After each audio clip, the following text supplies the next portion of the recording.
पंजाब ने शहरी हरदीप सिंह नजर के कातिल मोदी को भूला नहीं है। मोदी जी बड़े पाटे खान बन रहे थे, अब उनके स्याह करतूतों के हिसाब का वक्त आ गया है। पाकिस्तान को तन्हा करने का शौक, लेकिन अब खुद सिफारती तन्हाई का शिकार हो रहे हैं। बैनुल अक़वामी सियासत में नया मोड़, G7 समिट से भारत को बाहर कर दिया गया।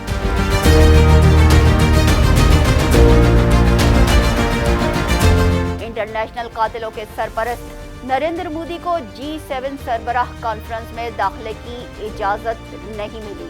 ये सिर्फ एक इनकार नहीं, ये है एक सख्त पैगाम। ये है सिफारती जंग का आगाज या फिर इंसाफ की नई तारीख। 6 साल में पहली बार भारतीय वजीर आज़म को G7 में आने की इजाजत नहीं दी गई। ये कोई आम सिफारती फैसला नहीं, ये एक खामोश पैगाम है, एक इंतबाह है जो दुनिया के सबसे बड़े जमहूरी मुल्क होने के दावेदार को बराह रास्त भेजा गया है। G7 ममालिक के सरबराहों का इजलास कनाडा की सरबराही में 15 से 17 जून तक अल्बर्टा में होने वाला है। इजलास में फ्रांस, बरतानिया, जर्मनी, इटली, जापान, अमेरिका और यूरोपीय कमीशन के सदूर की शिरकत मुतवक्के है। भारतीय मीडिया ने इस बात की तस्दीक कर दी है कि नरेंद्र मोदी को ताहाल कनाडा की तरफ से G7 इजलास में शिरकत का बाज़ाब्ता दावतनामा मौसूल नहीं हुआ। इस अहम तरीन सिफारती सरगर्मी से निकाल बाहर किए जाने की शर्मिंदगी और खिफ़्फ़त को नरेंद्र मोदी के मीडिया मैनेजर्स अब मिटाने की सरतोड़ कोशिश में हैं और कहा जा रहा है कि अब अगर कैनेडियन हुकूमत की तरफ से दावत दी भी गई तब भी मोदी गालबन शरीक नहीं होंगे। जबकि हकीकत तो ये है कि मोदी मोहतरम G7 इजलास में शिरकत करने से डर रहे हैं, क्योंकि उन्हें अच्छी तरह मालूम है कि अगर इजलास में शिरकत की तो उसे सिख अलहदगी पसंदों के एहतजाज का सामना करना पड़ेगा। सन 2023 में साबिक कैनेडियन वजीर आज़म जस्टिन ट्रूडो ने सिख रहनुमा हरदीप सिंह नजर के कत्ल का इल्जाम भारतीय हुकूमत पर आयद किया था, जिसने आलमी ज़मीर को हिला कर रख दिया। कैनेडियन इंटेलिजेंस एजेंसियों ने कनाडा की सरजमीन पर सिख कारकुनों के खिलाफ निगरानी और टारगेट किलिंग से मुंसलिक खुफिया भारतीय ऑपरेशंस का भी इंकशाफ किया था और अलहदगी पसंद रहनुमा हरदीप सिंह नजर के कत्ल में हिंदुस्तान के मुलव्वस होने के वाज़ेह सबूत भी फराहम किए थे। जस्टिन ट्रूडो ने भारतीय हुकूमत से मुतालबा भी किया था कि वो कैनेडियन शहरी हरदीप सिंह नजर के कत्ल में मुलव्वस भारतीय अहलकारों के खिलाफ तहकीकात करे और उन्हें कानूनी कार्रवाई के लिए कनाडा के हवाले कर दे।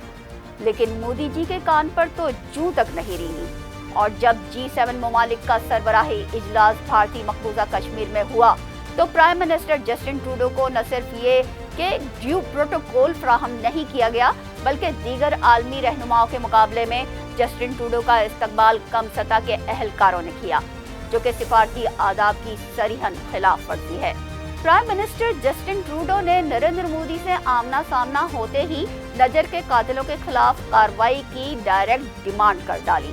वो कहते हैं ना कि दुनिया मकाफाते अमल है, तो जैसी करनी वैसी भरनी। एक बार फिर वही G7 का इजलास है, लेकिन इस बार बाजी कैनेडियन हुकूमत के हाथ में है और हमेशा की तरह नरेंद्र मोदी को यहाँ भी एक बार फिर मुंह की खानी पड़ रही है। वैसे तो कनाडा में G7 समिट के तर्जुमान ने कोई वाज़ेह बयान जारी नहीं किया कि आया मोदी को दावत दी जाएगी या नहीं, लेकिन अब अगर दावतनामा मौसूल हो भी जाए तो इतनी जिल्लत उठाने के बाद नरेंद्र मोदी किस मुंह से इजलास में शिरकत करेंगे। सिख कम्युनिटी ने आलमी इदारों से अपील कर दी है कि वो मजहबी आज़ादी की खिलाफ वर्जी में मुलव्वस नरेंद्र मोदी जैसे फाशिस्ट को आलमी प्लेटफॉर्म्स पर जगह देना इंतहाई खतरनाक साबित होगा। इंसानी हुकूक की तंजीमों और सिख फेडरेशन समेत मुख्तलिफ तंजीमों ने ऐलान किया है कि वो किसी भी ऐसे रहनुमा को कबूल नहीं करेंगे जो इजहार राय की आज़ादी के खिलाफ हो। भारतीय हुकूमत की हिंदुत्व पॉलिसी बैनुल अक़वामी सतह पर तो बेनकाब हो ही रही है, साथ ही भारत में भी इसके खिलाफ आवाज़ें उठना शुरू हो गई हैं। भारतीय अपोजिशन रहनुमा राहुल गांधी ने नरेंद्र मोदी को शदीद तनकीद का निशाना बनाते हुए कहा है कि बीजेपी और आरएसएस वालों को अच्छी तरह जानता हूँ, ये लोग 1 सेकंड में सरेंडर कर जाते हैं, इन पर थोड़ा सा दबाव डालो ये डर कर भाग जाएंगे। आरएसएस को शुरू ही से सरेंडर करने की आदत है।